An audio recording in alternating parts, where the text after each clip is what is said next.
Nigger. Lol. Cry harder. Cry baby. Good.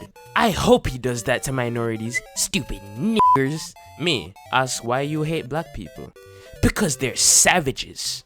Lol, I hope your channel died too. You're effing stupid. You don't even know SHIT. And if your ass don't know, then don't make an effing video acting like you know SHIT about him or what he wants. And when he makes videos on Omegle, it's obvious effing joke.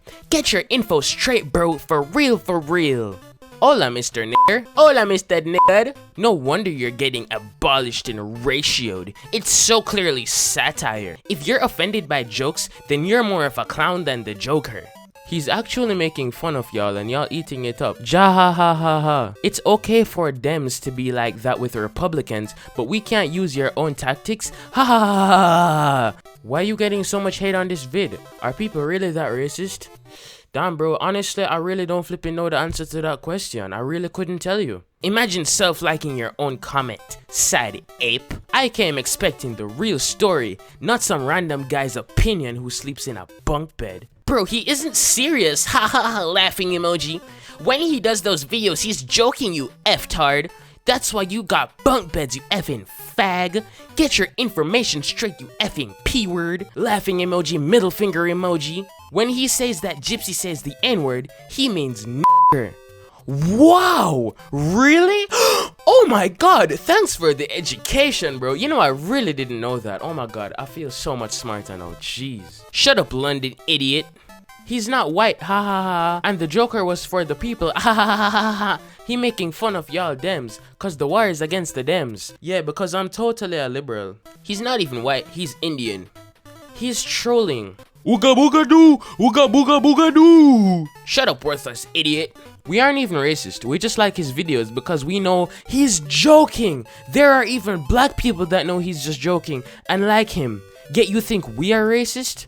Okay, bro. Anyways, what's going on, guys? It's your boy John, back with another banger as always. And before I even say anything, if you haven't seen part 1 of this series, go right back and check it out because you're not gonna understand what the heck I'm talking about in this video.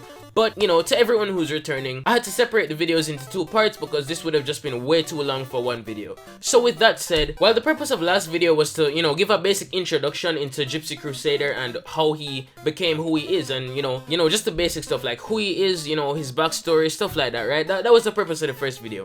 The purpose of this video now, however, is to show basically to explain his ideology and his plans, what he wants to do, and what I was talking about in the last video when I said he wanted to make like a new version of the KKK. You know what I'm saying? So I'm gonna be telling y'all about his plans. I'm gonna be showing the clips of his interview that he did on the channel called Meth Squad, and also why I don't personally hate Gypsy Crusader, but I really don't think you should feel bad for him. And I'm gonna explain why, but this is for the conclusion at the end. At first, I'm just gonna explain, you know, his plans and stuff. So the first thing I see people saying is how, you know, he was joking and he's trolling, he's just doing dark humor. You know, I've seen all that in the comments and I was just like, bro, y'all are defending this man and you don't even know what he stands for, bro. Like, have you seen how Gypsy reacts when you try to insinuate that he's doing this as some type of joke? Like, bro, take a look at this. Roll the clip. I'm right here, Mr. Miller. You got a problem, motherfucker? What makes you think that I have a problem? I think that you got some kind of a problem because you think that I wanted this or something. What the fuck is your deal?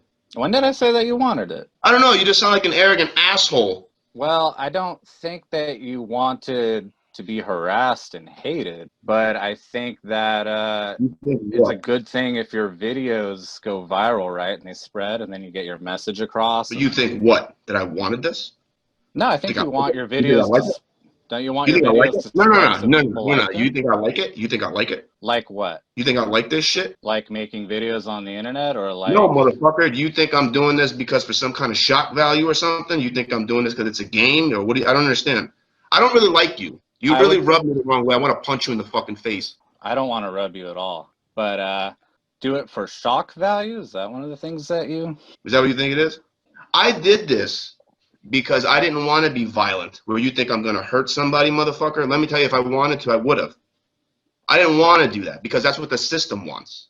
That's what they wanted me to do.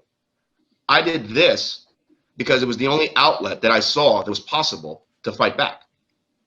So people like you that say that I'm doing this for shock value or because I'm doing it because to be cool or because I wanted to be famous is bullshit. I want people to hear the message, sure, but I don't want people to think that I'm doing this because I wanted to be a fucking cool guy or some shit, or I wanted to be famous. I just did this because it was the only thing that it was the only thing legal that we could do to fight back at the moment. I brought up the Overton window. And I think that people thought that I was saying that I endorse the Overton window, that if you're not saying things that are politically acceptable, then you don't belong here, which I don't know why the fuck anyone would say that. I obviously don't believe that. However, the Overton window is there, and you know where it is, and you know what shocks people. And that's what being an edgelord is, right? Knowing where the edge is. I don't even know what an edgelord is. That's some weird Zoomer term that I don't understand. I don't even know. What does that mean? You know, I don't know what that means. If you want an example of what an edgelord is, just Andy, if you say something. I'm Aaron Andy, the White Power Ranger. That's an edgelord. I think, Graham, the distinction to be made here is that, like, Gypsy Paul doesn't seem to be, like, seeking clout. It doesn't seem like clout was ever the objective. Well, it seemed like you wanted to. As you can clearly see, this man is quite serious. Or so he says anyway. Like, y'all assuming that he's joking because you couldn't imagine someone having this type of belief, like actually meaning what they say. But it's like, no, bro, this is legitimately what he believes. And, you know, you'll see further proof of that in this video. Starting with this next thing, his plans for minorities. Now our main man Gypsy over here has some very interesting plans for the black race, such as myself, you know, inside of his country. Not even just blacks, minorities, you know, including Asians, Indians, like just minorities in general, anyone who is not white, right? He has some pretty interesting plans for us, and I'm gonna just let him explain them himself. Roll the clip. Well, what do you think the preferable end result will be, as far as, like, do you think we'll these people from our country, or do you think we'll just have a couple states that are, you know, white ethno states? No, we're never going to get, like, all of the US. I mean, it's even more fucked where I'm from, you know what I mean? But, like, I'm assuming in America, you're never going to get all of America. You might get, like, a couple states. You got to have short-term and long-term goals. Long-term, I'd love to see it. Like less than a 5% population at all times. That was that was literally the 1950s. So yeah, it's like if 50 years can get us into this mess, I'm not saying 50 years can't get us out of it. I just think the 50 years that gets us out of it is like so fucking messy. It would be super hard to do it the ethno state the hard way, and then doing it the soft way, if you like. I don't even know if there's enough time, like, demographically, to do it the soft way. No, there's no way to do it peacefully. Long term, say maybe, I don't know, 20, 30 years into the future. Right? I'm an old man, you're an old man. We have it controlled, you understand? And at a point where we only want, you know, it's less than a 5% population of them. There's no way we're going to get it to a zero. It's going to be very hard, and that's going to take a lot of time and a lot of death and a lot of destruction. So that's long-term goal. Short-term goal is we must get people to fight. I've been watching your boxing videos, Paul. Don't worry, I'm ready. I like it. But the short-term goal is that we must find a way to get some kind of conflict or some kind of system collapse. It's the only way. That's the short-term goal. Because you're only going to get to the long-term goal if this system falls. We can't do it with this system that's going on now. I see the quickest way to do a collapse as being like economic, like there, because everything's, you know, people really, it's at the point now where people can't afford to eat. So you might have all these like racial tensions and shit, but when people literally can't afford to eat, that's when they snap. Like if you look at like 1930s Germany, like it was when people couldn't afford food that shit went over the edge of like, so. And it's getting there. There's no when I say there's no political solution, there's no political solution in the current system that we have. That doesn't mean that there's no political solution, all because it's still politics at the end of the day. There has to be a political solution, you understand? But in this system, we can do it. Look what Black Lives Matter did to this country with a couple of drums of gas and some bullets. Right? And the more that people, like all of us, talk about it and make them understand this is coming, whether it be from economic collapse. It's really not so much a race war as it is like when everything goes tits up, it's prison rules. And like what happens in prison, everyone just defaults to race. It's the default. Like it's like, I think people see it and they're like, oh yeah, race wars, if that's ever going to happen. It's like, no, you don't understand. Shit's going to be so crazy that people will just fall into their like natural group. That's what I think, yeah. So yeah, you saw those clips. So basically from my understanding of what he said, said, he's basically saying that as a long-term goal, he wants the country to go to a state where it's only 5% of the population that's minorities. He wants to reduce the minority population down to 5% basically. Now, how exactly is he gonna do that? Is he gonna kill all of them? Is he gonna get them shipped off to other countries? I don't really know how that would work because I don't think he actually explained it. I watched the interview like twice, 3 times pretty much, and I didn't hear him specify how the minorities would leave the country. But basically what he was saying in that last clip about the system was that as a short-term goal, he wants the system to collapse, right? So he wants complete and total chaos in the system so that everything is just turned on its head. And at that point, people will be so divided that they're just going to group into groups based on their race, because it's the only thing that would keep them together, right?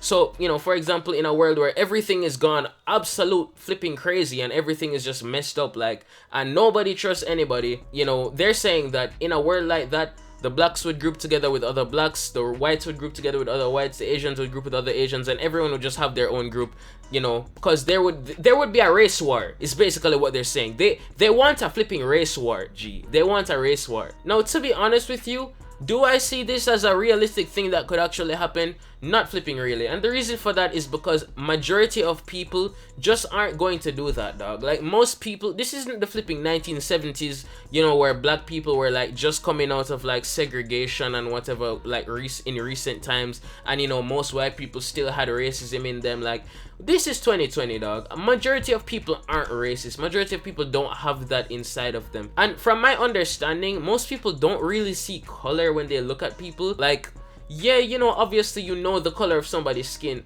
but like most people don't look at others with racial prejudice, is what I'm saying. The average person is cool, like, you know, like the average person has friends that are, you know, Asian, Hispanic, black. Like it's a diverse world that we live in today, and I just don't really see how you can get the majority of people into a state where they now become racist. You know what I'm saying? Like they only will stick with their own race. Like it's gotten to the point where there are literally not even just people who are friends of different races, but people whose families are different races. Like a black woman and a white woman, you know what I'm saying?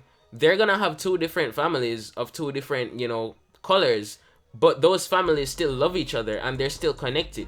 So it's like, how the heck are you going to expect those 2 to get in like a freaking race war? There's family ties, you know what I'm saying? Like it doesn't seem realistic. It seems very unrealistic, and I really hope I'm not misunderstanding or misconstruing his words, but that's just my understanding of what I got from the clip. I really hope I didn't, you know, misinterpret what he said, but y'all can always go watch the interview for yourself. Honestly, I think you probably should, you know. But yeah, anyways.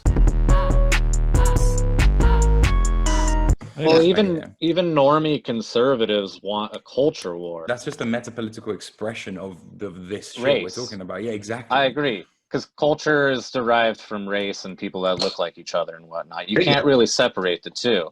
But conservatives are still delusional enough to think that it's about a culture war. Seems like Paul is more concerned with race-pilling conservatives than red-pilling normies. Like, am I right? Yeah, I don't care about the normie people. I don't have time for them. The normie people, the second that the TV turns off for good, half of them are going to go totally insane, and the other half are going to sit there and they're going to wait for the TV to come back on. So I don't give a fuck about just forever, just staring for the TV. Yeah. It's not coming back, and when it does come on, it's just going to be the national anthem 24 hours a day. Get the fuck outside, go outside. Like, it's so good. And the conservative people, though, the white conservative people, we could reach them. We could reach them because they're on the fence, okay? They're already on the road. You're talking about, when you say this, you're talking about like the CivNat type people, the kind of people who threw like... people, some of the CivNat people, even the Trump supporters. Okay. I want them to be radicalized. I want them to be full-on fascists. I want them to say no rights for non-whites. I want them to realize, you know something? We got to take the right. These people don't need rights. They just abuse them. You can get those people to realize, all right, race matters, and it's not going to be on political lines, then maybe we won't have, we could have less bloodshed, because then we could make them vote for white interests. White people that wanna protect interests could run for office, and maybe you could save the system. It's a long shot, but it's not impossible. But if all else fails, at the very least, we have radicalized these people, and they know, and they're ready to fight. Hey, man, that's good too. Either way, you win. You have to get people to realize that race matters. The conservatives, not the normies, they're never going to get it. But the conservatives, you can get them to get it. And if we can get enough of them, we can win. So you think, normies need to get the shit beat out of them by a gang of Antifa in order to... Yeah. That's what it takes? robbed. Or, So what you're saying is we should put on blackface and beat up conservatives? No, Paul is basically saying that there is a political solution to the problem at hand, which I would assume he's talking about the minorities when he says the problem. But that political solution is not one that can go through under this current system that we have, which is why we have to demolish the system in order for his plans to come true. However, there is an alternative. He says that if you get white people to vote for politicians who have white interests, then they won't have to go that far as to destroy the whole system. And you know, that makes logical sense, right? Because why would they need to create a new system when they could just vote somebody in office who would actually cater to them? You know what I'm saying? At that point, they would have already gotten what they wanted, because the president in power would be giving them what they want, you know? And of course that would result in, you know, as he said, no rights for non-whites, black people's rights would disappear, any other race would disappear. Again, as I said, I don't know how you're going to get majority of the country to vote for a president who will literally take the rights away of every race apart from white people. Like, like, you know what I'm saying? That just, like, bro, imagine having a black person in your family, right? Imagine having like a black kid, or like somebody who is like, you know, a distant relative or something, or someone you're even really close with, right? Like, anyone with any relation to you of a different race. Do you really think white people with those relatives who actually care about their relatives are gonna be voting to take their rights away? And we're not even talking about minor rights here. I would assume he's talking about like all rights. Like, I mean, maybe not all rights, like, right? Like, how many rights can you really take away? You know, you can't take away someone's like basic human needs, you know, but like whatever he meant by rights, I just don't think that majority of people would side with him on that. I don't think majority of people would vote for a president like that. It's just not, it's not realistic, bro. It really isn't realistic. And I guess that's what he was saying. Yeah, I guess he doesn't think it's realistic either, which is why he says this is an alternative and it's a long shot with a slim chance of working. But if it does work, then they wouldn't need to go through with, you know, their other plan.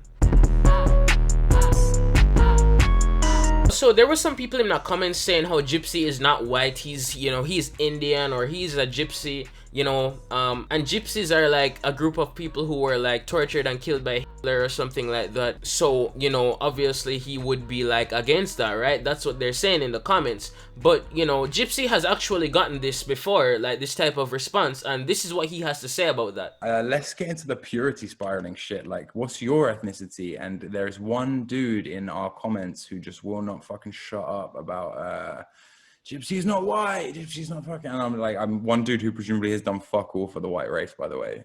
Right, but you know what's funny? I'm whiter than some of these guys that talk shit about me. I even like seen my dad did a DNA test like a little while ago, and my sister had it, and I forgot all about it, and I asked her for screenshots of it, and I looked at it, and it's like I'm from like the Caucasus and Spain and Italy. Can't get more white than the Caucasus Mountain, Caucasian. Eyebrows look very Italian. Yeah, you look Italian as fuck, Paul. You do look Italian. Yeah. That's what I was. I'm like, what the fuck? And then like I'm like part Turkish and part Spaniard and part, and that's only on my dad's side. I didn't even get to my mom's side. These people that talk, and then I'm 0% Jewish, by the way. He's got you beat, Jordan. Yeah, I know, Okay. man. He's got me beat. Zero. Bro, I'm 10% Jewish. It cuts. No. Yeah, I'm the only one. Get it. For real. That your videos are so much funnier to me because of that, and it's just like the purity spiraling. The purity spiraling to me, man, I think it's stopping us from actually getting any tangible power. Fuck yeah, it is. Absolutely. When Absolutely. people say like the purity, and don't get me wrong, like I think it's good for people to be hyper racinated. I like you said for the race mixing, it's like unless you're aware of it, you can't like make that decision to have like babies with the right person. But even me just being 10%, identity crisis. So fuck knows what it's like. Fuck knows what it's like for a kid who's 50% of like blood. You know what I mean? This is what people don't understand is that like the most racist people in the world are mixed race people. Because they have no culture Why to wouldn't they identify be? with. Yeah, 100%. No, but people don't get that. It's like that you're taking that away from your kid by just like Right, they have going no out of, yeah. So true. I tell this to all the mulatto people. All the mulatto people. You're never going to be black enough. You're never going to be white enough for the white people. Never. And you will always be a mulatto person.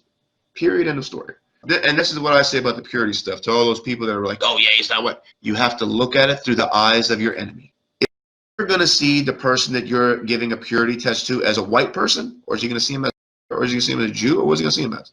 If the person you're arguing with, right, like about purity, if the black guy sees him as a white person, guess what, motherfucker, he's white. Unless he's a Jew, and we already know what the Jews look like, so we could They tell look them hella from. they look hella distinctive. People I who think say I know what they look like, but then they keep shape-shifting on me. Paul actually has a really great point about the purity spiral. Like, they're not going to be like, hold up, he's only 90% cracker. Yeah, no, that's it's not true. gonna happen. They're not gonna look at me and say, "Oh, wait a minute, wait. Nobody 23 hurt and me. He's a gypsy. He's a gypsy. Don't worry, nobody hurt." They ain't gonna do that.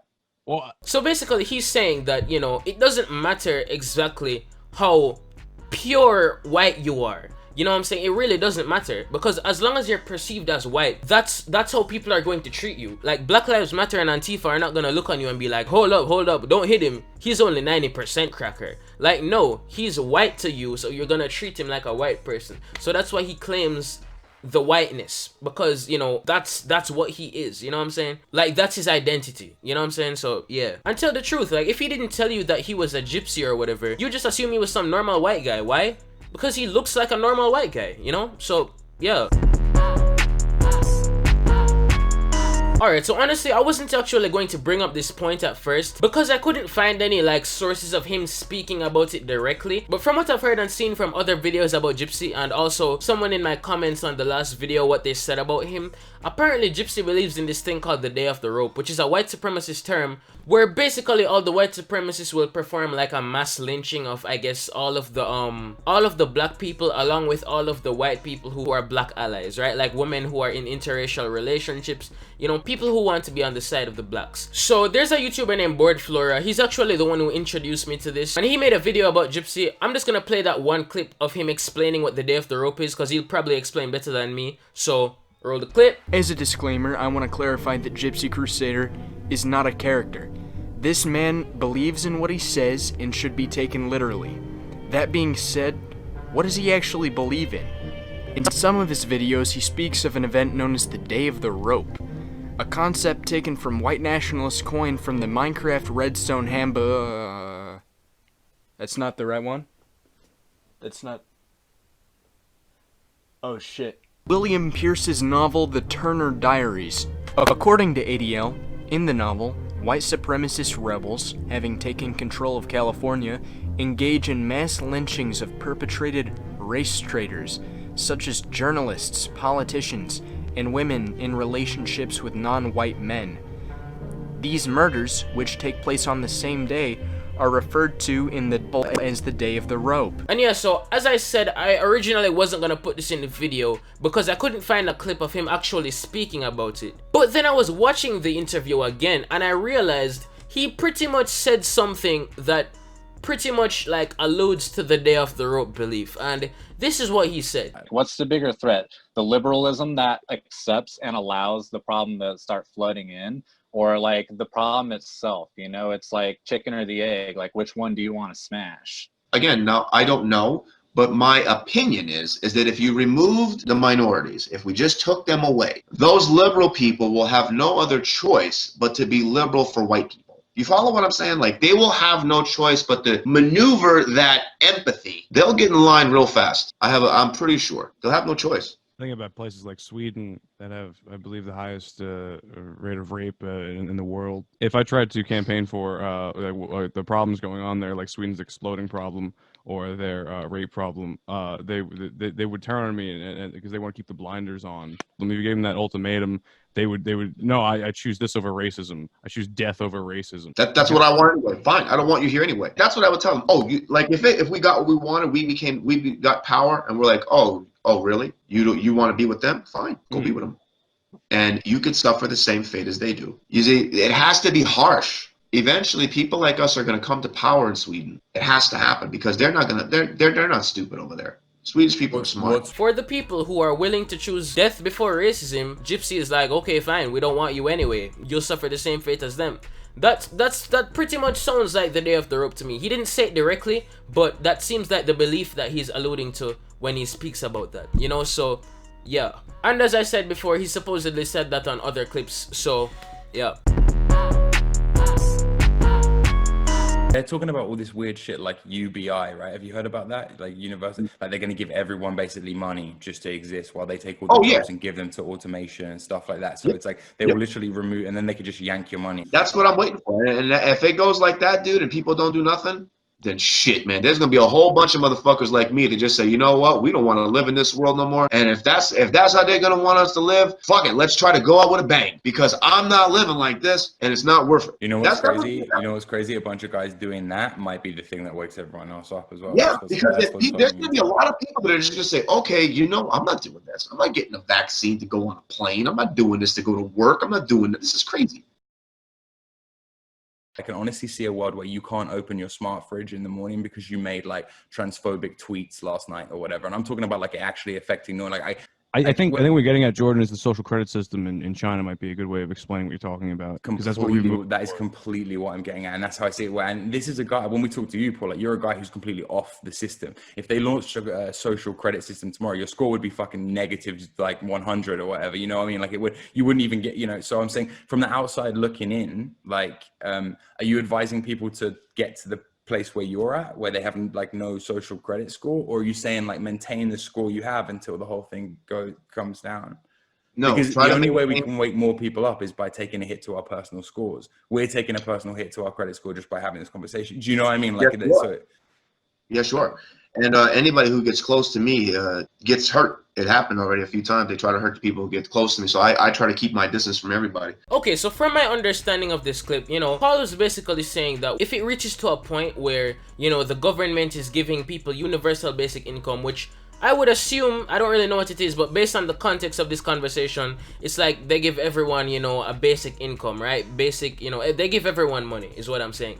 And, you know, they can just yank your money at any time they want, right? Like, for example, you know, if you do something bad or if you do something that they don't like or whatever, like, they can pull your money. You know what I'm saying? Like, and Paul is like, yo, if it ever gets to that point where the system is so much, like, able to manipulate people, to, like, cancel people, literally, by taking their money away, you know what I'm saying, removing free speech to that extent, he doesn't want to live in that system anymore. And at that point, he might just go out, he might just say, hey, screw it, like, and just go out with a bang, you know what I'm saying? I don't know what he necessarily means by that, but yeah. And then the other guy was like, yeah, like, the funny thing is, people saying screw this and like rebelling against the system might actually be what it takes to collapse, you know? But yeah. I was gonna say, I don't think what happened to you, Paul, is like a very uncommon story. I've heard of a lot of people who it's not. It's very, a lot of people have happened to, yeah. And you have to imagine after the last 6 months with everyone's business getting burned down, with innocent people getting the shit beat out of them by angry mobs, that there's got to be like 100,000 more Paul Millers about to pop out. Oh yeah, there is. And there is. I just got lucky enough to get a voice. That's all it was. But there's so many people who have my same story, and I hope to God that they get a little bit of relief, a little bit of something by me talking. That second point that guy made was actually a really good one, because honestly, bro, with all of the foolishness that has gone down in the past 6 months with, you know, people getting beat up, you know, buildings getting burnt and stuff like that, there are bound to be some people who had similar experiences. Like, if Paul got this far into radicalization from Antifa people beating him up and also getting doxxed and stuff, when you really think about it, that stuff is not that uncommon, dog. I'm sure he's not the only person in flipping America who got beat up by Antifa. Like, come to flip on now. There must have been some other, or not even some, there must have been a bunch of other people who have gotten into similar situations. And, you know, those situations, we've clearly seen that they have the power to radicalize people. So, we've clearly seen that they have the power to push people to the edge. So, it's like, yo, I have to wonder how many Gypsy Crusaders there really are in this world. Maybe they're just very hidden because the media censors everything. You know what I'm saying? It's not like we'd ever hear about them if they existed, right? Because all we have is the internet. All we have is the internet. Outside of the internet, we don't really know anything that's going on in these other countries. So for example, if there's some random country in this world, you know, where it's like there's like 1 million racist people who live on it, if the internet doesn't speak about it, like if every social media platform has done their best to absolutely censor everything about that country, nobody in this entire world is going to know that place exists. Not a single soul, except for like a small amount, obviously, but like it will never reach the general public because the internet is our source of knowledge for everything. And so with that said, the ones controlling it have power over what we know. So as I was saying, there could very well be 100,000 Gypsy Crusaders in this world, but we just don't know they exist because every time they try to speak, they get censored by terms of service, etc., etc. That's a theory, but it makes flipping sense. It really flipping does. And if that's the case, bro, if Gypsy really can get that fan base on his side who has such like-minded beliefs as himself, I really do have to wonder, is his plan really that far-fetched after all? No, guys, I didn't want to have to do this, but I see the time. I know you see the time, and honestly, I didn't plan for this video to be literally 30 minutes long, but that's just what it came to be, and there's still so much more to be said, and there's just no way I can put it all in this one video. So once again, I'm gonna have to end it short. The remainder of my points will be in part 3, which will be dropping soon, so subscribe to the channel if you want to see that. Also, quick side note, on the day that this video is dropping, I should have dropped a new song on my music channel. It's a remix of BK the Ruler's song No Crip, so I'm gonna link that in the description if y'all want to go check it out. But yeah, but anyways, yeah, if you did not enjoy this video, I'm just gonna want you to dislike it, because if I didn't entertain you, then I do not deserve your like. But of course, if you did enjoy this video, or you want to help me fight against the angry mob of triggered Gypsy fans who are disliking because I'm black, then you can also obliterate that like button like the wonderful amazing soul you are. And yeah, but anyways guys, it's been your boy John, and you are now leaving my mind. Until next time anyway.